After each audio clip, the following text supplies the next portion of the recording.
reka ababyeyi tubakebure tubabwire ko ubu ngubu igihe kirageze ngo umubyeyi mu byo apanga byo gushabika ashaka imibereho y'umuryango we ashyireho n'umwanya wo kubonana no kuganiriza abana kuko burya umutungo wa mbere mu muryango uhari ni abana.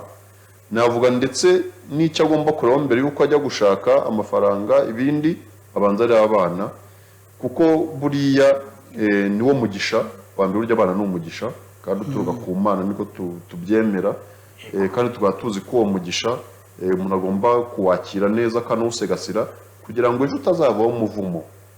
Aha ngaha ngaruke ku kintu cy'uko ababyeyi bashobora kurangara batakurikira neza abana babo, abana bakaba bagira imico itari myiza, imico iri mibi n'amarangamutima mabi wenda y'urwango y'ubugome n'iki byose, ugasanga wa mugisha wa mwana wari umugisha avuye umuvumo. Niho tuya tumva tukumva rw'umwana yisha umubyeyi cyangwa se yakoreye umubyeyi wenda bibi cyangwa n'umuryango wose muri rusange akoze ikosa wenda runaka kubera ataherekejwe neza n'umubyeyi.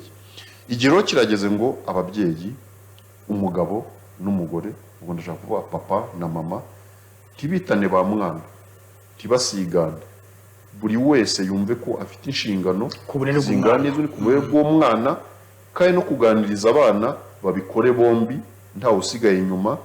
Ndetse n'abahanga batubwira ko burya ni byiza ko umwana akura abona uburere buturuka kuri se no kuri nyina ndetse no kumuganiza n'ibijyanye n'ubuzima bw'imyororokere n'iminuka zibabaho. N'umubyeyi w'umugore akaganiriza abahungu n'abakobwa ntavangure igitsina, n'umugabo be gutyo aganiriza abahungu n'abakobwa ntavangure igitsina, ahubwo ababyeyi bashake ukuntu ubwo baganira hagati yabo, umugabo n'umugore, amakuru adafite undi y'umugenzi we yamuhe, kuko birumvikana niba we naho umugabo ashobora kutagira amakuru ahagije nko ku mihango ariko umugore aba yafite akayamusangiza. N'umugore nuko ashobora kuba adafite amakuru wenda umusore se bigenda buterotera gutyo ariko umugabo yafite uko byamubayeho. Noneho kugira ngo ababyeyi koko baganire hagati yabo bahanahana amakuru babone nuko baganiriza abana.